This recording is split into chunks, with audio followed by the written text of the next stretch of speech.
I always get asked, wasn't I scared to go to Israel, and how dangerous was it? The first time I went, I did have to still a slight uneasiness about my plans, but it was much more difficult calming the nerves of my friends here at home.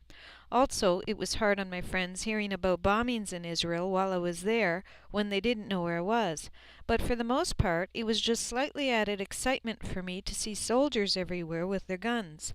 Same with being questioned and having my bag or bags searched several times, observing them doing it so quickly yet carefully, professionally yet politely, routinely and yet thoroughly.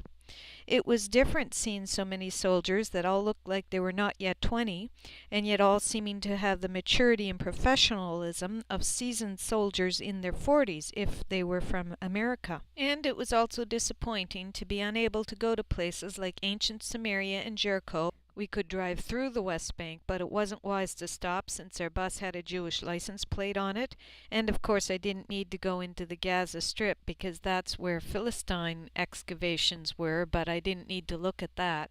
But the first time I went, my dad also came with me, and ironically, my mom was more calm about us going than every one of my friends.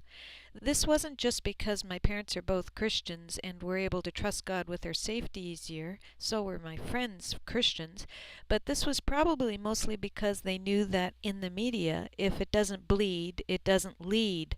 Statistically, rush hour traffic in our big cities of North America isn't quite as safe as compared to the number of people that get hurt and killed by suicide bombers when you look at the total landmass and population of Israel, or at least the percentages would be pretty close, so it's mostly how you look at it. But even aside from my personal need for healing, and from my need for what I could learn there, I was quite surprised by how much I felt at home with my roots. Since I had been all my life learning about so many things from the Bible era, now everything came alive. It was more than just the beautiful weather and the warmth of all nationals who greeted me with an enthusiasm unmatched anywhere else I went. It was the unity I felt with our past, as if I belonged there. And the emotional healing I experienced from both trips was much like the blessing promised from just reading the book of Revelation. Have you ever read it and felt like you couldn't understand half of it, yet felt blessed anyway?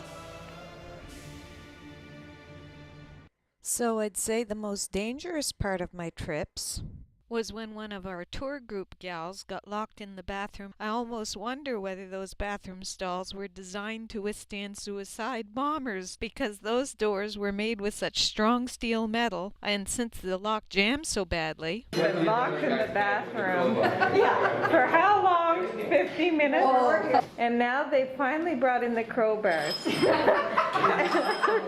And we finally gave her an ice cream. Although I didn't see whether they passed the ice cream under or over the door. And this man here is trying to break the hinge. And we have about 10 They tried men to working break to it open your down. door. Westerns, they use the guns to shoot.